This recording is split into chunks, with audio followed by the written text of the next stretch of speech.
Hi, this is Mrs. LaBarbera. This is Physics Chapter 13, Modern Physics, Video 5. Today's topic is energy levels and atomic spectra. The objectives are: no, Bohr model is so successful because it explains atomic spectra.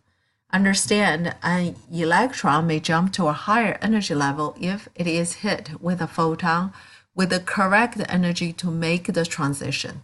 This causes atoms to absorb the photon with very specific energies. An electron in an excited state will naturally decay to a lower energy state, releasing a photon with energy equals to the difference in energy between levels. This causes atoms to emit photons with very specific energies. Be able to explain why hot gas will have a bright line emission spectrum, explain why a cold gas will have dark line absorption spectrum. Atomic spectra. Atomic spectrum is a range of characteristic frequencies of electromagnetic radiation that are readily absorbed and emitted by the atom. Atomic spectrum is a fingerprint of an atom. Each element has a characteristic spectrum that differs from that of every other element. This spectrum can be used to identify the element, even when the element is mixed with other elements. So on the top, this one shows you absorption spectrum. So basically, this is white light, has all different frequencies. Absorption means the atom has taken the frequency of this over here, and here. All these frequencies matches up with the energy levels. This is the emission spectrum. Take a look, they are exactly opposite. This is when the atom is in excited states, so electron is in higher energy level. When it jumps from higher to lower, it emits photons, and the emitted photon also corresponding to energy levels. Explanation of spectra using Bohr model. So when light is passing through a cold gas, the gas is cold. When the light passes through, so what does the electron think? Hey, I can take this energy and jump to a higher level. So the atom will absorb the frequencies of the light that equals to its energy level. And that is why we can observe the absorption spectrum. So the top one is the absorption spectrum. And you see the first one corresponding to the energy level from here all the way to n equals 2.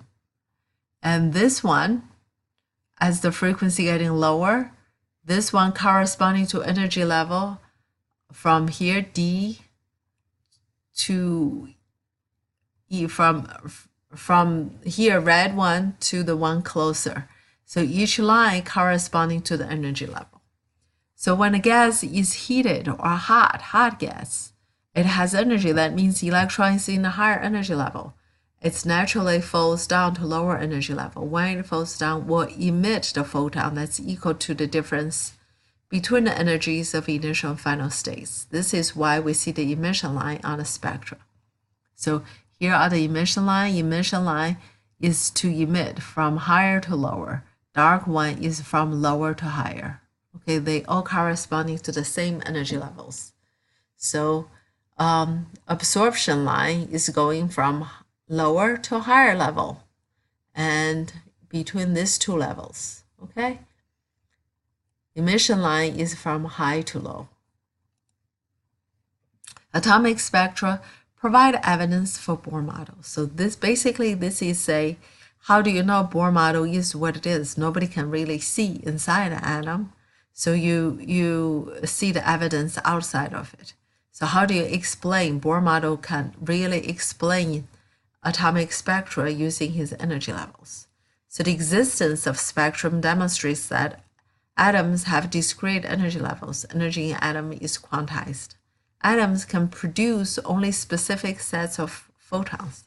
So suppose this is unknown, has all this spectrum. How do we know what is the unknown material is? So we match with what we were given. Looks like it doesn't really match anything in beryllium. Doesn't match anything in copper. Doesn't match in anything in manganese or strontium or oh, it has part of it matches strontium exactly. So now we know this unknown is strontium. Let's take a look at this example. Which phenomenon provides evidence that a hydrogen atom has discrete energy level? We just talked about its atomic spectra. Another example, explain how the particle model of light and quantize the model of the atom give rise to the bright line spectrum phenomenon. So bright line means the emission. Okay, emission has to be a hot gas. So in hot gas, when the electron drops to a lower energies, the atoms emit very specific energies, and that's photons with very specific frequencies. Explain how the particle model of the light and the quantized model of the atom give rise to the absorption spectrum phenomenon. So this is absorption, so that is cold gas. Will absorb only the photons with very specific energies and thus photons with very specific frequencies because energy equals H times F. Explain, last question, why the bright line and absorption spectrum are similar to photographic negative of one another. This is because they are all concerned with the same energy levels. Transition energies are the same. Just one is going down, one is going up. Here are hydrogen spectral series. So in an excited hydrogen atom, when an electron drops at ground level, it will emit UV rays. It doesn't really matter where is the light coming from. It could be electron could be from level 6 to level 1 or level 3 to level 1. All these lights are UV rays. On the other hand, if electrons drops to n equals to 2, could be 3 to 2, 4 to 2, 5 to 2, 6 to 2, and so forth, they will emit visible light. Now on the 3, when the electrons drop n equals to 3, all these are infrared series, okay? By the way, I think from 6 to 2, it is UV rays, but from anything above 6 is UV rays. So up to 6, those are visible lights, okay? Let's take a look at this example. When electron in excited states returns to n equals to 3, what type of photon will it produce? We just did it. N equals to 3, this is infrared. An electron in a hydrogen atom drops from n equals to 4 to n equals to 2. Remember, n equals to 2, that's visible light. Now, excited hydrogen atom are in n equals to 3 states. So how many different photon energy could possibly be emitted? N equals to 3, we did this in last lesson. N equals to 3, drop n equals to ground state. It can go directly to 1, so that's one way. Or it can go to 2, then from 2 to 1. So there are 3 ways to go. So the answer is 3. Now, which type of photon is emitted when electron in hydrogen atom drop from n to 2 to n to 1? Remember, for n to 1, everything going to ground level, n to 1, sorry, this one should be 1, it will emit UV rays. That's it for today. Thanks for watching.